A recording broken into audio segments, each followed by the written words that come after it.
In this video, I'm going to teach you how to stop Mailchimp emails from going to spam.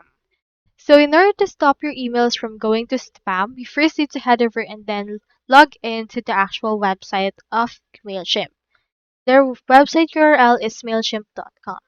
Into this part, if you do not have an account yet, you can click onto the sign up button that we can see right here and then create your new account using your Google or email.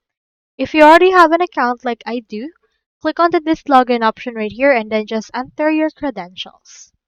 This is what my homepage looks like.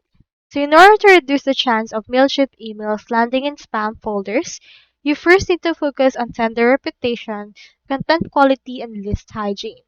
So the first thing to do there is to authenticate your domain. Click onto this option right here or our profile icon. Go to account and billing. Go over right here to the domains.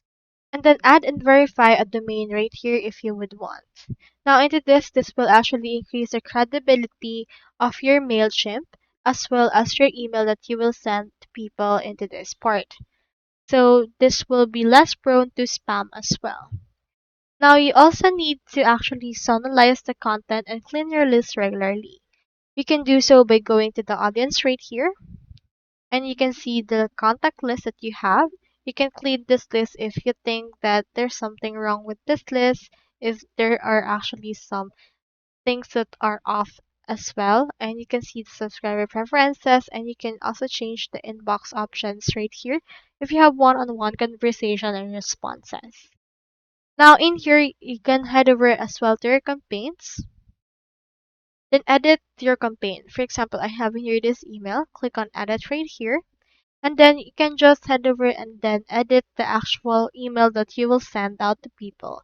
You need to make this as legible as possible in order to prevent it from detection of spam of the actual Google receiver. So that's how you stop MailChimp emails from going to spam. I hope this video helped you out.